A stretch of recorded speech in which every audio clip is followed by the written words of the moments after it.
Pemirsa, masyarakat Desa Sukaramai, Kota Banda Aceh memperingati Maulid Nabi Muhammad SAW sekaligus pemberian santunan kepada puluhan anak yatim.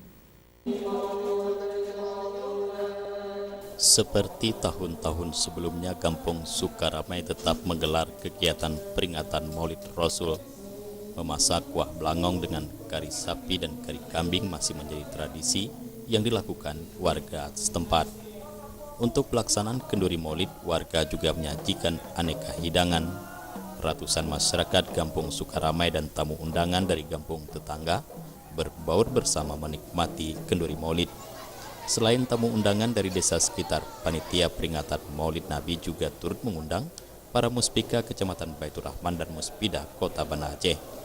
Bahkan Wali Kota Banda Aceh, Aminullah Usman, juga turut hadir sekaligus menyerahkan santunan secara simbolis kepada puluhan anak yatim.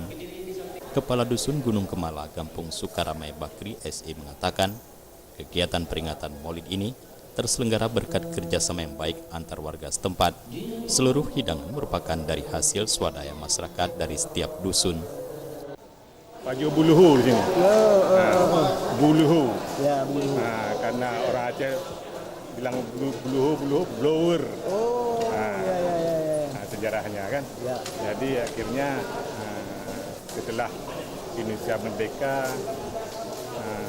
cetuskan namanya Kampung Sukaramai. Kampung Sukaramai di kelai oleh kecil yang dulunya kelurahan.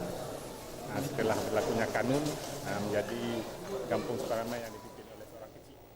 Malam ini, rangkaian acara puncak peringatan Maulid Nabi dilanjutkan dengan ceramah agama yang disampaikan oleh pimpinan Majelis Zikir Pantai Barat Selatan, Tengku Salman Saf. Jufrizal dan Faisal, Aceh TV.